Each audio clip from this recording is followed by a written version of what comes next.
श्री रामचंद्र जी को दशरथ का पुत्र जो है वो भगवान उनको मानेंगे कि राजा दशरथ का पुत्र आम जैसे कि मानव मानेंगे? देखिए, श्री रामचंद्र जी को पुरुषों में से उत्तम माना गया है, पुरुषों में सबसे श्रेष्ठ है, इसलिए वो भगवान के श्रेणी में आते हैं। भगवान का मतलब होता है जो भरण पोषण करने वाले को भगवान कहते हैं। लेकिन आपका कहने का तात्पर्य हम समझ गए, भगवान में और ईश्वर में, परमात्मा में और ब्रह्म में अंतर है। ठीक, तो भगवान का मतलब है जो भरण पोषण करता है। जैसे कि हमारे पिताजी हमारा भरण पोषण, पालन पोषण किए, हमारे लिए तो भगवान है।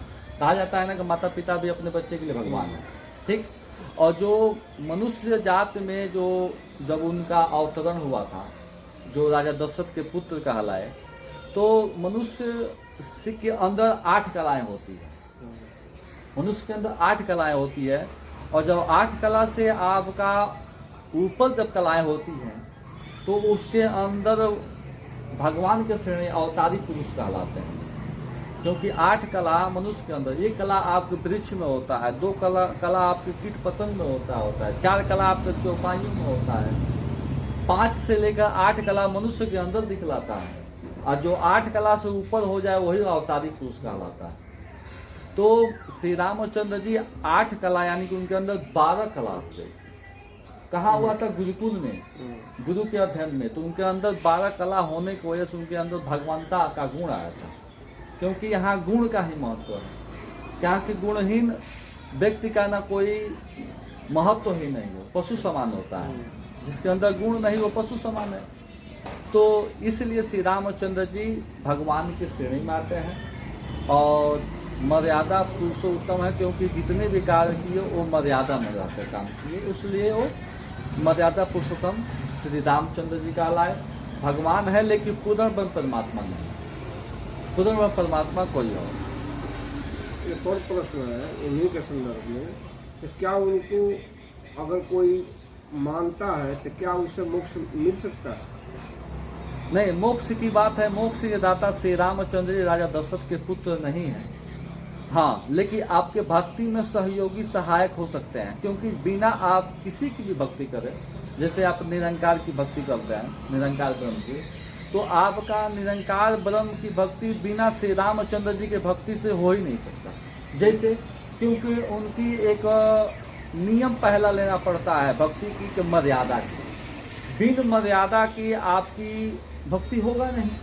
तो जीव मर्यादा में रह के, जैसे कि गुरु और शिष्य की मर्यादा है, तो आप उसको मर्यादा को अगर रहते हैं और उसके अंतर्गत भक्ति करते हैं तो निरंकार की भक्ति सफल होती है। अगर आप शास्त्र के मर्यादा में अंतर्गत रह के सेवा भाव पूजा पाठ करते हैं तो तभी आपकी भक्ति सफल हो सकती है।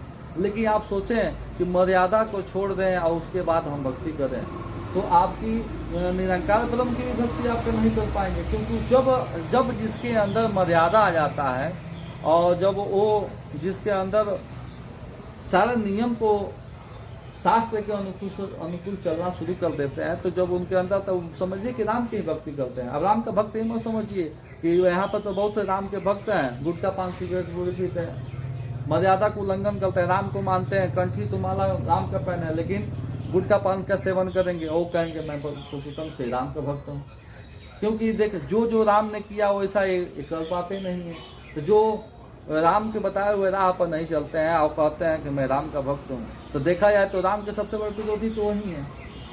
तब लोग कहते हैं कि निरंकारी वाले राम के विरोधी हैं, राम को नहीं मानते हैं, कृष्ण प्रणामी वाले राम के विरोधी हैं, नहीं मानते हैं, ये इत्यादि संपदा वाले, कबीर पंथ वाले राम के विरोधी हैं, नहीं मानते हैं। हाँ, इनके आपके भक्ति में सहयोगी काम करते हैं, क्योंकि ये हमारा जीने की राह हमको सिखापन मिलता है, और हमको जीने और भक्ति करने का तौर तरीका सिखाते हैं तो हमारे श्री राम ही हैं।